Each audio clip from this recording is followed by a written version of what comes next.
राम राम सभी को। कैसे हैं आप सभी? उम्मीद करता हूं आप सभी बहुत अच्छे होंगे और पिछले कुछ दिनों से आप अच्छे से रिवीजन भी कर रहे होंगे क्योंकि क्लासेस नहीं आ पाई थी। और अच्छे से रिवीजन किया होगा, प्लेलिस्ट से आपने सब कुछ पढ़ा होगा। और आज हम पढ़ने वाले हैं साइंस के बहुत ही इंपॉर्टेंट क्वेश्चंस, क्योंकि आप सभी को पता है कि आपके एचएसएससी ग्रुप डी के एग्जाम्स में 15 क्वेश्चंस भाई आपके साइंस से आने वाले हैं, तो जो आपके लिए बहुत ज्यादा इंपॉर्टेंट रहने वाला है, क्योंकि इसमें हमें क्या करना है, मैक्सिमम स्कोर करना है, तभी हम बाकी स्टूडेंट से आगे निकल पाएंगे, है ना जी। तो चलिए बिना देरी के शुरुआत करते हैं। और ये सारे वही क्वेश्चंस हैं जो आपके एग्जाम के लेवल के क्वेश्चंस हैं, जिस तरीके से आपके एग्जाम्स में पूछे जाने वाले क्वेश्चंस है वो आज की क्लास में आपको देखने के लिए मिलने वाला है। और टेंशन मत लीजिए, अब क्लासेज है वो कंटिन्यू होने वाली है, क्योंकि हम एक्सपेक्ट कर रहे थे कि भाई जल्दी आ जाएगा, लेकिन नहीं आ पाया, कोई बात नहीं। चलो, और तैयारी करते रहो। आप जितनी तैयारी करोगे उतना आपके लिए फायदेमंद रहेगा। कम पढ़ो लेकिन कंटिन्यू आपको पढ़ना, इस बात को नोट कर लेना। क्लास आती है या नहीं आती, किसी दिन नहीं आती, वैसे तो मैं कोशिश करूंगा आप कंटिन्यू आपके लिए क्लास हो। कोशिश का हमेशा ही आपके लिए कंटिन्यू क्लास रहेगी आपके एग्जाम तक, किसी दिन भी छुट्टी नहीं होगी, है ना। लेकिन इस बात को नोट कर लेना कि प्लेलिस्ट बनी हुई है, उनसे आप पढ़ सकते हो। आपके पास नोट्स अवेलेबल होंगे, आप उनसे पढ़ सकते हो। जो बुक्स आपके पास अवेलेबल है आप उनसे पढ़ सकते हो, लेकिन कंटिन्यू आपको पढ़ना है, ठीक है जी। ऐसा नहीं कि मेरी छुट्टी होगी तो आपको भी छुट्टी करनी है, ये नहीं करना।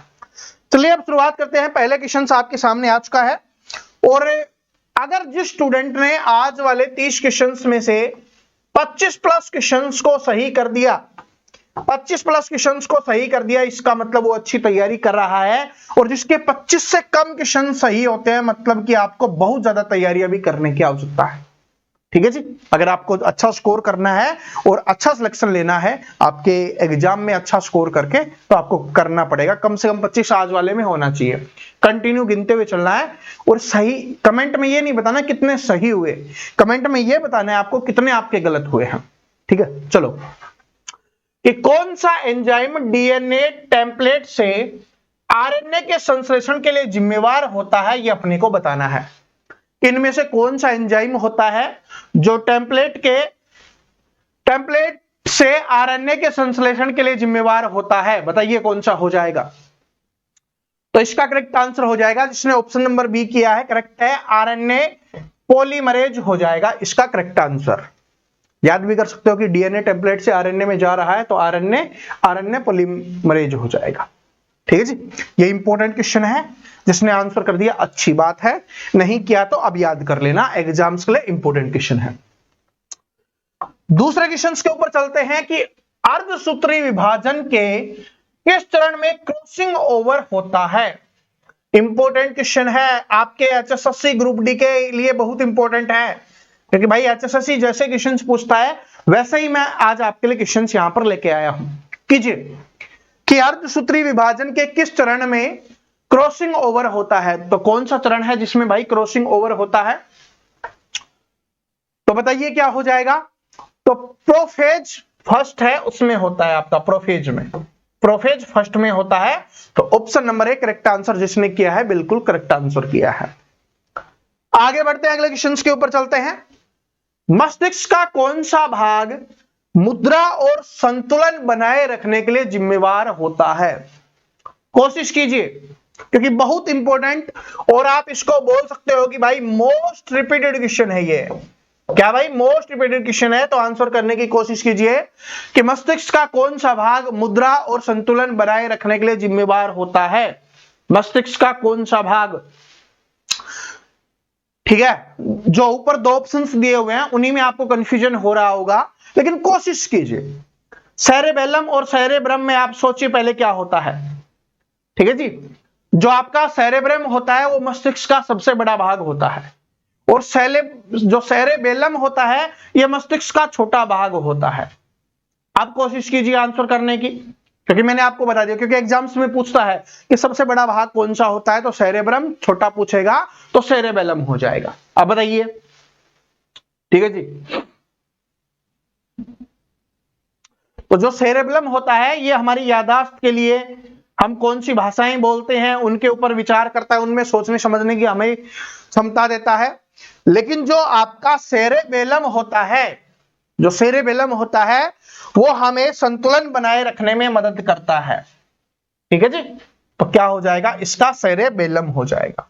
कौन सा हो जाएगा भाई, सेरेबेलम यहां पर आंसर हो जाएगा आपका, इस बात को याद कर लेना। ठीक है, तो समझ में आ गया। और अगर आपसे पूछे कि याददाश्त कहां पर होती है, कौन से में होती है, तो सेरेब्रम में होती है। ठीक है जी, तो समझ में आ गया। चलो आगे बढ़ते हैं, अगले क्वेश्चन के ऊपर चलते हैं कि लैंगरहैंस के आइलेट्स की बीटा कोशिकाओं द्वारा कौन सा हार्मोन स्रावित होता है। लैंगरहैंस के आइलेट्स की बीटा कोशिकाओं द्वारा कौन सा हार्मोन स्रावित होता है, ये आपको बताना है। कोशिश कीजिए भाई, आंसर आपको करना है। 25 क्वेश्चंस कम से कम ठीक कर रहे हैं, और अगर नहीं ठीक हो रहे तो आपको इनको याद करना है। ठीक है जी, इनको आप सभी को क्या करना है, याद करना है, इस बात को नोट कर लेना। तो आंसर क्या हो जाएगा इसका, तो आंसर यहां पर आपका option number B correct answer हो जाएगा, इंसुलिन। क्या हो जाएगा भाई, इंसुलिन हो जाएगा। ठीक है, क्या बात है भाई, क्या हो जाएगा, इंसुलिन हो जाएगा। निम्नलिखित में से कौन सा स्टॉप कोडोन है, ये आपको बताना है, इंपॉर्टेंट है। इसमें बहुत सारे स्टूडेंट से गलत हो जाता है, तो आप कोशिश कीजिए कि आपसे गलत ना हो, आंसर करने की कोशिश करेंगे सभी स्टूडेंट। हमसे क्या पूछा है, स्टॉप कोडोन कौन सा है, इनमें से 4 ऑप्शंस दिए हुए हैं, इनमें से आपको बताना है। मेनली जो स्टॉप कोडोन है ये आपके 3 प्रकार के होते हैं। ठीक है जी, इनको नॉनसेंस कोडोन भी कहा जाता है। बताइए कौन सा हो जाएगा, तो इसका करेक्ट आंसर हो जाएगा आपका यूजेए। ठीक है, यूजीए, सॉरी यूजीए हो जाएगा, option number C correct answer हो जाएगा, यूजीए। ठीक है, और इसके अलावा एक है यूएजी है और एक यूएए है, इसमें नहीं लिखा हुआ ना, हाँ, तो ये याद कर लेना। अलग अलग ऑप्शंस में आपको अलग अलग देखने के लिए मिल सकता है, क्योंकि एग्जाम में जैसे इस क्वेश्चन में यही ऑप्शन था, लेकिन दूसरे में ये दे सकता है, तीसरे में ये दे सकता है, तो ये अपने को याद कर लेना है, आपसे एग्जाम्स में पूछा जाता है। आगे बढ़ते हैं कि वह घटना जहां एक जिन कई लक्षणों को प्रभावित करती है उसको क्या कहा जाता है। वह घटना जहां एक जिन कई लक्षणों को प्रभावित करती है क्या कहलाती है, बताइए। तो उसको क्या कहा जाता है, तो उसको क्या कहा जाता है, उस जिन को, हाँ, उस जिन को क्या कहा जाता है बताइए। तो उस जिन को कहा जाएगा भाई आपका पेलियोट्रोपी। क्या कहा जाएगा, पेलियोट्रोपी कहा जाएगा। याद कर लेना इन क्वेश्चंस को। और हाँ, मैं एक बात और बताना चाहता हूं, जो स्टूडेंट जिनके पास हमारे नोट्स हैं, ठीक है, जिन्होंने नोट्स ले रखे हैं, मैंने जो साइंस के आपको क्वेश्चंस दिए हुए थे वो आप सभी ने पढ़ लिए होंगे। उसके अलावा मैं अब एक्स्ट्रा टॉपिक वाइज आपके लिए क्वेश्चंस डाल रहा हूं, टॉपिक वाइज क्वेश्चंस। और ये जो टॉपिक वाइज क्वेश्चंस हैं ये अभी आज है ना, आज नाइट में डल जाएंगे, 2 सब्जेक्ट के डल जाएंगे। जैसे आपके 3 सब्जेक्ट है ना, जीव विज्ञान, भौतिक विज्ञान, रासायनिक विज्ञान, इनमें से 2 सब्जेक्ट के आज डल जाएंगे, और जो तीसरा सब्जेक्ट आपका बचेगा शायद वो जीव विज्ञान है, उसका 2-3 दिन में और अपलोड हो जाएगा। ठीक है, लेकिन जिन्होंने पहले सारे क्वेश्चंस पढ़ लिए हैं, अब आपको टॉपिक वाइज पढ़ लेना है। और जो स्टूडेंट अभी नोट्स लेना चाहते हैं, तो मैं आपको बता देता हूं भाई, ये नोट्स है ना, ये सिर्फ हिंदी लैंग्वेज में है, इंग्लिश वाले स्टूडेंट मत लेना, फिर बोलोगे सर जी ये हिंदी में थे बताए नहीं। तो हिंदी लैंग्वेज में मिलेंगे, अपने ऐप पे मिल जाएंगे, सिर्फ 99 रुपए में ये है।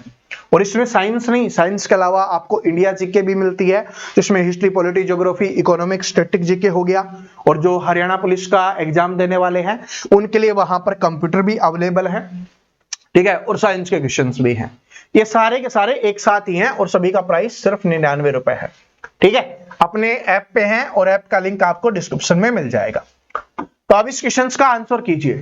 वो भाई बात आ गई थी, बतानी थी जिन स्टूडेंट ने ले रखे हैं नोट्स, तो इसलिए मैंने आपको भी बता दिया है, जिनको लेना है, जिन्होंने अभी तक नहीं लिया है।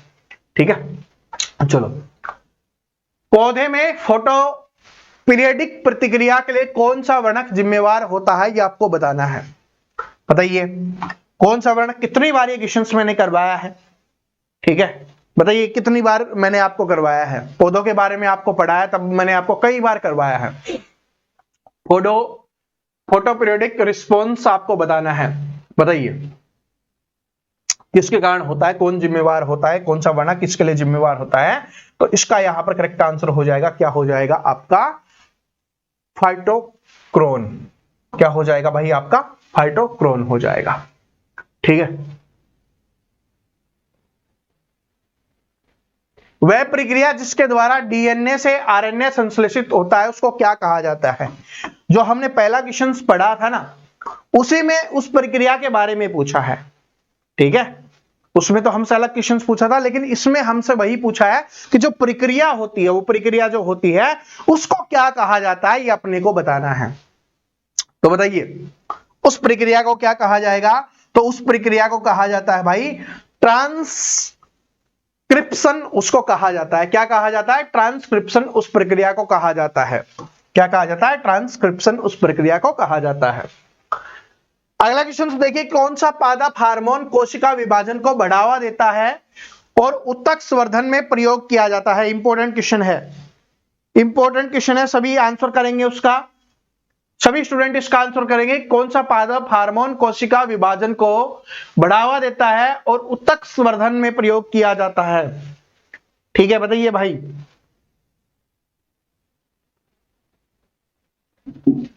ठीक है, बताइए क्या हो जाएगा। ठीक है, क्या हो जाएगा। तो यहां पर इसको क्या कहा जाता है, इसको कहा जाता है साइटोकाइनिन कहा जाता है। क्या कहा जाता है, साइटोकाइनिन इसको कहा जाता है। और ये वाला क्वेश्चंस इंपॉर्टेंट है, मैं बता देता हूं, क्योंकि अभी मैंने ये ही चेक किया था कि ये क्वेश्चंस एग्जाम्स में आया हुआ कि नहीं आया हुआ। तो ये याद कर लेना, ये इंपॉर्टेंट क्वेश्चन है, जो पहला था और ये वाला दोनों मिक्स में कभी भी कोई सा भी आपसे पूछ सकता है। तो उस प्रक्रिया को क्या कहा जाता है, ट्रांसक्रिप्शन कहा जाता है। आगे बढ़ते हैं, ये हो गया। चलो क्वेश्चन नंबर 10वां है कि डीएनए में एडेनिन का युग्म होता है। तो डीएनए में एडेनिन का युग्म कौन सा होता है। और देखो डीएनए आरएनए से जितने मोस्ट इंपोर्टेंट क्वेश्चंस होते हैं ना, वो आज वाली क्लास में आपको देखने के लिए मिल रहे हैं। ठीक है, तो ये समझ लो कि डीएनए आरएनए का आपका रिवीजन भी हो रहा है टॉपिक का। और आगे मैं आपको आने वाले 1-2 दिन में और अच्छी चीज आपको बताने वाला हूं जो आपके लिए फायदेमंद होगी। बताइए डीएनए में एडेनिन का युग्म कौन सा होता है। तो इसका करेक्ट आंसर हो जाएगा आपका थाइमिन। क्या हो जाएगा भाई, थाइमिन, थाइमिन। आगे बढ़ते हैं कि कौन सा रक्त समूह सार्वभौमिक दाता होता है। कितनी बार ये क्वेश्चंस मैंने करवाया है, और अगर इसका भी आंसर नहीं कर पाए तो फिर तो बड़ी दिक्कत है भाई। ठीक है, कौन सा रक्त समूह सार्वभौमिक दाता होता है। और जो स्टूडेंट नए आए हैं भाई, अभी जुड़े हैं 2-4-5 दिन में ही जुड़े हैं, तो उनको बताना चाहूंगा, अपने चैनल पे क्लिक करोगे ना तो वहां पर एक साइंस की मैराथन क्लास आपको दिखेगी। ठीक है, लगभग 6 घंटे के आसपास की होगी, उसको पूरी एक बार पढ़ लेना, आपका साइंस का स्कोर बढ़ना स्टार्ट हो जाएगा। ठीक है जी, तो कीजिए कि कौन सा रक्त समूह सार्वभौमिक दाता होता है।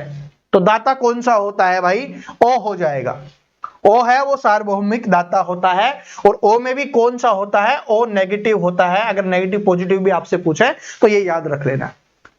ठीक है, सर्वग्राही, सार्वभौमिक दाता के साथ साथ सर्वग्राही भी आपसे पूछा जाता है, जो बहुत इजी और इंपॉर्टेंट क्वेश्चन है, जो बार बार एग्जाम्स में आता है। सर्वग्राही कौन सा होता है, ए बी होता है। ए बी क्या है, सर्वग्राही है, इसका मतलब ये सभी का रक्त ग्रहण कर सकता है। ओ नेगेटिव वाला सभी को अपना रक्त दे सकता है। ठीक है, लेकिन ले किसी से भी नहीं रख सकता, सिर्फ ओ नेगेटिव से ही ले सकता है। इस बात को भी नोट कर लेना। तो इसलिए जिसका ओ नेगेटिव है वो क्या होता है, रेयर ब्लड ग्रुप होता है। तो एग्जाम्स में से भी पूछ सकता है आपको कि रेयर ब्लड ग्रुप कौन सा है, तो ओ, और अगर नेगेटिव पॉजिटिव में दिया हुआ है तो ओ नेगेटिव हो जाएगा। ठीक है जी, चलो आगे बढ़ते हैं कि मानव आंख का कौन सा भाग इसके रंग के लिए जिम्मेवार होता है। मानव आंख का कौन सा भाग है उसके रंग के लिए जिम्मेवार होता है। मानव नेत्र की यहां पर बात हो रही है, मानव आंख की यहां पर बात हो रही है। तो कौन सा भाग होता है, तो भाई इसका जो आइरिस होता है वो क्या होता है, रंग का जिम्मेवार होता है। आपने सुना होगा ना, तेरी काली काली आंखें, तेरी नीली नीली आंखें, तेरी नीली आंखों में डूब जाऊं। ठीक है जी, तो वही है ये। ठीक है, डूबना नहीं है, वैसे एक बार डूब गए तो फिर निकल नहीं पाओगे। तो option number B correct answer हो जाएगा। इसका क्या हो जाएगा भाई, आयरिस हो जाएगा। ठीक है, चलो। और हाँ, एक जो अगली जो अपनी साइंस की क्लास होगी उसमें मानव आंख को हम पढ़ने वाले हैं। मानव आंख से संबंधित क्वेश्चंस उसमें रखेंगे, बाकी और भी क्वेश्चंस होंगे, लेकिन इससे रिलेटेड और जितने भी इंपॉर्टेंट क्वेश्चंस बनते हैं उनको हम कवर करने वाले हैं, ठीक है, क्योंकि यहां से क्वेश्चंस आपके एग्जाम्स में बन जाता है। चलो, पौधे में प्रकाश ऊर्जा को रासायनिक ऊर्जा में परिवर्तन करने की प्रक्रिया को क्या कहा जाता है? मैंने बहुत अच्छे से आपको पढ़ाया है, ठीक है, और मैंने यह भी बताया है कि रासायनिक ऊर्जा को परिवर्तित करने के लिए प्रकाश ऊर्जा को रासायनिक ऊर्जा में परिवर्तित करने को क्या कहा जाता है, बताओ। अरे पौधों वाला तो स्पेशल पढ़ाया है मैंने, इसलिए क्योंकि आप पढ़ोगे जीव विज्ञान, भौतिक विज्ञान, रासायनिक विज्ञान, लेकिन जो पादप विज्ञान है आप छोड़ देते हैं। आप देखना, पादप विज्ञान आपको बहुत कम जगह मिलेगा, बुक्स में भी और बाकी कम जगह देखने के लिए मिलता है, और एग्जाम्स में यहां से 2 से 3 क्वेश्चन आ जाते हैं, तो इसलिए मैं आपको ये पढ़ाता हूं। बताइए कि पौधे में प्रकाश ऊर्जा को रासायनिक ऊर्जा में परिवर्तित करने की प्रक्रिया को क्या कहा जाता है? तो इसको कहा जाता है भाई प्रकाश संश्लेषण। क्या कहा जाता है? प्रकाश संश्लेषण इसको कहा जाता है, ठीक है जी, प्रकाश संश्लेषण। और ये क्या है? श्वसन। ये क्या होता है? ये हमारे अंदर होता है, जीवों के अंदर होता है, पौधों के अंदर क्या होता है? प्रकाश संश्लेषण होता है, ठीक है। पौधे होते हैं वो कार्बन डाइऑक्साइड को ग्रहण कर रहे होते हैं और ऑक्सीजन को छोड़ रहे होते हैं, और जो मनुष्य होता है वो ऑक्सीजन को ग्रहण कर रहा होता है और कार्बन डाइऑक्साइड को बाहर छोड़ रहा होता है, और उसी प्रक्रिया को क्या कहा जाता है? श्वसन कहा जाता है। इस बात को भी नोट कर लेना, ऑक्सीजन ग्रहण करना और कार्बन डाइऑक्साइड को बाहर निकालने की प्रक्रिया को क्या कहा जाता है? श्वसन कहा जाता है। निम्नलिखित में से कौन सा फलीदार पौधों की जड़ों के ग्रंथियों में नाइट्रोजन स्थिरीकरण करने वाला जीवाणु होता है?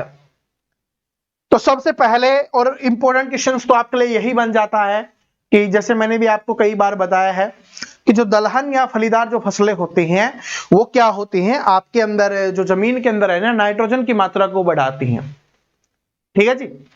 तो दलहन फसलें हैं, अगर किसी जमीन में भाई नाइट्रोजन की मात्रा समाप्त हो गई है तो उसमें क्या है कि दलहन फसलें लगाई जाते हैं, जिससे क्या होता है कि जो जमीन होती है वो नरम हो जाती है, मुलायम हो जाती है, अगली फसल आराम से हो जाती है। तो अब इसका बताइए आप कि निम्नलिखित में से कौन सा फलीदार पौधों की जड़ों के ग्रंथियों में नाइट्रोजन स्थिरीकरण करने वाला जीवाणु है? तो इसका करेक्ट आंसर हो जाएगा राइजोबियम। क्या हो जाएगा? राइजोबियम हो जाएगा, राइजोबियम। लैक्टोबैसिलस आप सभी जानते होंगे, ठीक है। लैक्टो क्या बताया था लैक्टो के बारे में? जहां भी लैक्टो दिख जाए यानी कि ये दूध दही से संबंधित है, तो दूध को दही बनाने वाला एंजाइम कौन सा होता है? लैक्टोबैसिलस होता है। ये भी एग्जाम्स में आया हुआ क्वेश्चन है, ठीक है जी।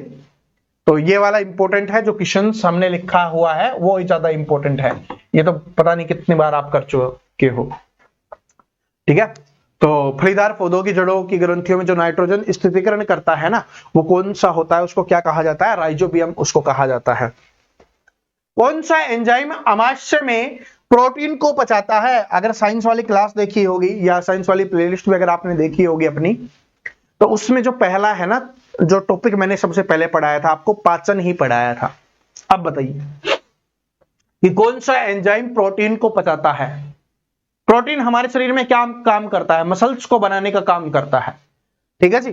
और उसको पचाने का काम कौन सा एंजाइम के द्वारा किया जाता है? तो पेप्सिन नामक एंजाइम के द्वारा है, उसको पचाने का काम किया जाता है। प्रोटीन समझ गए ना क्या काम करता है? मसल्स को बनाने के।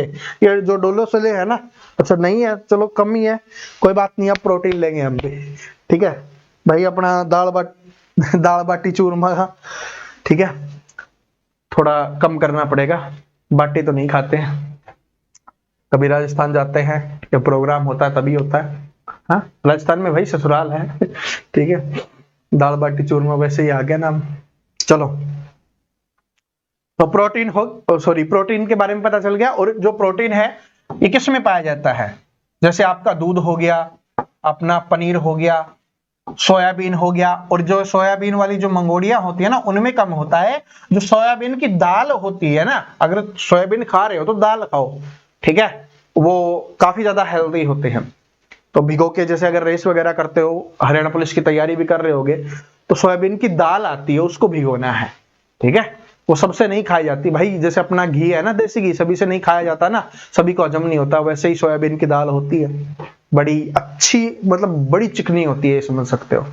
तो ये याद रख लेना, ठीक है। पनीर हो गया, टोफू हो गया, इन सभी में पाया जाता है जो आपका ये प्रोटीन है, ठीक है। चलो, रेट्रोवायरस का आनुवंशिक पदार्थ कौन सा है, बताइए। रेट्रोवायरस का आनुवंशिक पदार्थ कौन सा है, इंपॉर्टेंट क्वेश्चन है भाई, ठीक है। क्योंकि ऐसे क्वेश्चन से स्टूडेंट कंफ्यूज होते हैं कि इनमें से कौन सा होगा। डीएनए आरएनए तो रट लेते हैं, फिर इनको कंफ्यूजन होता है। तो चलो कोशिश कीजिए, चलो आरएनए में आ जाओ, आरएनए में आ जाओ, अब कोशिश करो। तो इसका करेक्ट आंसर हो जाएगा option number D, correct answer हो जाएगा, ठीक है जी। तो option number D correct answer हो जाएगा, ये आपका हो जाएगा एक रिजुकी आरएनए। हिंदी में इसको क्या बोला जाता है, एक रिजुकी आरएनए इसको बोला जाता है। चलो, किस कोशिकांग को कोशिका का शक्ति केंद्र कहा जाता है, कितनी बार ये अलग अलग तरीके से पूछा गया है, बताओ। इस क्वेश्चन को कितनी बार अलग अलग तरीके से, मैंने भी कितनी बार आपसे पूछ लिया है। अब तो सभी स्टूडेंट इसका आंसर करेंगे कि किस कोशिकांग को कोशिका का शक्ति केंद्र कहा जाता है। तो किसको कहा जाता है भाई, तो ये हो जाएगा आपको माइटोकॉन्ड्रिया को कोशिका का शक्ति केंद्र कहा जाता है, या इसको पावर हाउस, क्योंकि हिंदी में भी शक्ति केंद्र ना लिखकर आपको लिख देता है भाई पावर हाउस, लिख देता है आपके लिए पावर हाउस, ठीक है। तो ये याद रख लेना। चलो, प्राकृतिक चयन द्वारा विकास का सिद्धांत किसने प्रस्तावित किया था, इंपॉर्टेंट क्वेश्चन है, अपने एचएसएससी के द्वारा पूछा गया क्वेश्चन है। तो आप सभी इसका आंसर करने की कोशिश करेंगे कि प्राकृतिक चयन द्वारा विकास का सिद्धांत किसने प्रस्तावित किया था, या किसके द्वारा प्रस्तावित किया गया था। देखो चलो, इसमें मैं आपको बता देता हूं कि जब आपको सिर्फ एक ऑप्शन दिखाई दे तो आप चार्ल्स डार्विन इसका आंसर कर देना, ठीक है। लेकिन आपको इस प्रकार से ऑप्शंस दिखाई दे बोथ बी एंड सी, क्योंकि भाई चार्ल्स डार्विन और अल्फ्रेड वोलेस के द्वारा है इसको प्रतिपादित किया गया था, इस सिद्धांत को प्रस्तावित किया गया था। लेकिन मेन काम किसने किया था, चार्ल्स डार्विन ने। तो इसलिए अगर आपको ऑप्शंस में दिखाई दे अकेला तो आप चार्ल्स डार्विन कर देना, और ऐसे अगर आपके सामने आ जाए तो चार्ल्स डार्विन प्लस में अल्फ्रेड वोलेस हो जाएगा। तो क्या हो जाएगा इसका correct answer, both B and C आपका यहां पर करेक्ट आंसर हो जाएगा, ठीक है जी। तो ऐसे अपने को ध्यान रख लेना है। आगे बढ़ते हैं कि सूर्य के प्रकाश के संपर्क में आने पर त्वचा द्वारा कौन सा विटामिन संश्लेषित होता है, तो बताओ। अब ये क्वेश्चंस भी अगर मैंने बताया तो आप क्या ही बताओगे भाई, इतना इजी क्वेश्चंस। लेकिन इस क्वेश्चंस को, लैंग्वेज को समझना, रटना नहीं है। देखो, मानव शरीर की त्वचा में ये विटामिन नहीं पाया जाता, ना सूर्य के प्रकाश में ये विटामिन पाया जाता है। लेकिन जब सूर्य का प्रकाश मानव त्वचा से टकराता है तब जाकर ये विटामिन उत्पन्न होता है। और ये कौन सा है, ये आप सभी कमेंट करके मुझे बताओ, ठीक है जी। ये सभी को कमेंट करके बताना है, बहुत इंपॉर्टेंट और सबसे इजी मोस्ट रिपीटेड क्वेश्चंस है।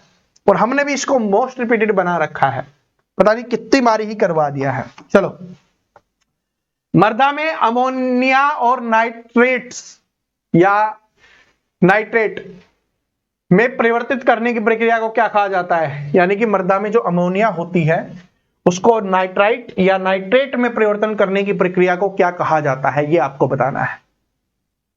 मृदा समझ गए होगे ना, मिट्टी, ठीक है भाई। बॉर्डर मूवी वाला डायलॉग याद आ गया होगा, तो अब बॉर्डर 2 भी आ रही है, ठीक है। चलो बताओ, मृदा में जो अमोनिया है उसको नाइट्राइट और नाइट्रेट में परिवर्तन करने वाली प्रक्रिया को क्या कहा जाता है, बताइए।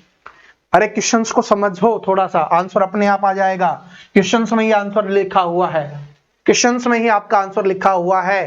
तो क्या कहा जाएगा, उसको नाइट्रीकरण कहा जाएगा, ठीक है। किसमें बदल रहा है, इसमें, तो इसमें बदल रहा है तो यही हो जाएगा। पहले क्वेश्चंस में ही समझाया था, डीएनए से आरएनए में जा रहा है तो आरएनए वाला आंसर था। ऐसे अमोनिया से नाइट्रेट में जा रहा है तो क्या हो जाएगा, नाइट्रेट वाला ऑप्शन हो जाएगा। तो इसको क्या कहा जाएगा, नाइट्रीकरण कहा जाता है। क्या कहा जाता है, नाइट्रीकरण कहा जाता है। मनुष्य के कपालीय तंत्रिकाओं में जोड़ों की संख्या कितनी होती है, मनुष्य के कपालीय तंत्रिकाओं में जोड़ों की संख्या कितनी होती है। भाई जो स्टूडेंट स्टार्टिंग से देख रहे हैं ना, वो कमेंट करके जरूर बताना कि हमने ये जो हड्डियों वाले क्वेश्चंस करवा दिए क्या, किसमें कितनी हड्डियां होती हैं, ये वाला क्वेश्चंस करवा दिया क्या, मानव कंकाल तंत्र। मेरे हिसाब से तो शायद करवा रखा होगा। हाँ करवा रखा है भाई, आंसर करने की कोशिश कीजिए, ठीक है। देख रहा अगर है ना, मानव कंकाल करवाया तो था यार, मानव शरीर मानव कंकाल, हाँ करवा रखा शायद। आंसर कीजिए कि कितना हो जाएगा, जोड़ों की संख्या कितनी हो जाएगी, 12 हो जाएगी। कितनी हो जाएगी, 12 हो जाएगी। आगे बढ़ते हैं कि फूल का कौन सा भाग फल में विकसित होता है। फूल का कौन सा भाग है जो फल में विकसित होता है, बताइए। कि पहले फूल होता है और फिर वो फल बन जाता है, बताइए। तो फूल का कौन सा भाग है जो फल में विकसित होता है, तो ये आपका अंडाशय हो जाएगा, ठीक है। ओवरी जिसको बोला जाता है, अंडाशय हो जाएगा। इसके बारे में तो ज्यादा बताने की आवश्यकता है नहीं, ठीक है, क्योंकि स्पेसिफिक क्वेश्चंस मैंने करवाए हैं आपको पौधों वाले। एक बार दोबारा से पढ़ाऊंगा, ऐसा नहीं कि एक बार पढ़ा के भूल गया। जो नए स्टूडेंट आए हैं उनको दोबारा से बताएंगे, ठीक है। लेकिन अभी आपके ऑनलाइन फॉर्म भरने स्टार्ट हो जाएंगे ना, उसके बाद दोबारा से पादप विज्ञान की कम से कम 2 से 3 क्लास हम रखेंगे अलग से, ठीक है।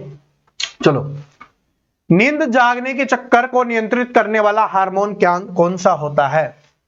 नींद जागने के चक्कर को नियंत्रित करने वाला हार्मोन कौन सा होता है। और आपने इस हार्मोन के बारे में तो अभी तो हाल में काफी बार सुना होगा कि आजकल ये चर्चा का विषय बना हुआ है। बहुत सारे लोगों को नींद आना बंद हो रखी है या बहुत कम नींद आती है।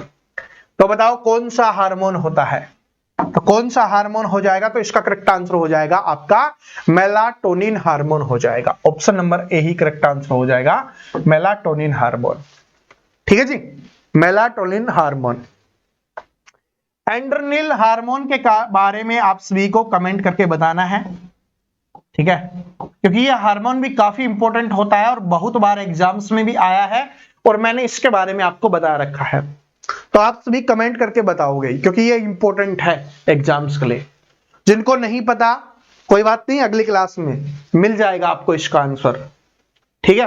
क्योंकि जो क्वेश्चंस मैं देता हूं ना, वो अगली क्लास में बता देते हैं कि भाई, क्योंकि कुछ स्टूडेंट ऐसे होते हैं ना जिनको नहीं पता, ठीक है। इसलिए बोलता हूं डेली क्लास लेना, आप कंटिन्यू है ना, वो डेली क्लास आपके ले लेना। और कल या परसों में एक छोटी सी और अनाउंसमेंट आपके लिए आने वाली है। क्लास तो आपके लिए कंटिन्यू रहेगी, जो 6 PM वाली है ना, ये तो आपके लिए कंटिन्यू रहने वाली है, इसमें कोई भी छेड़छाड़ नहीं होगी। इसके अलावा कुछ एक्स्ट्रा और ऐड किया जा रहा है आप सभी के लिए, ठीक है। चलो, निम्नलिखित में से कौन सा मनुष्य के अवशेषी अंग है। इनमें से कौन सा मनुष्य का अवशेषी अंग हो जाएगा, तो इसका करेक्ट आंसर हो जाएगा आपका अपेंडिक्स। कौन सा हो जाएगा, appendix. Option number A correct answer हो जाएगा। आगे बढ़ते हैं क्वेश्चन नंबर 25 के ऊपर। वह घटना जहां 2 भिन्न एलील विषमयुग्म जी स्थिति में एक साथ स्वयं को व्यक्त करते हैं, उनको क्या कहा जाता है।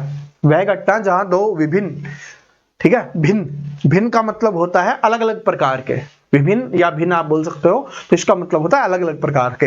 एलील विषमयुग्म जी स्थिति में एक साथ स्वयं को व्यक्त करते हैं, उनको क्या कहा जाता है।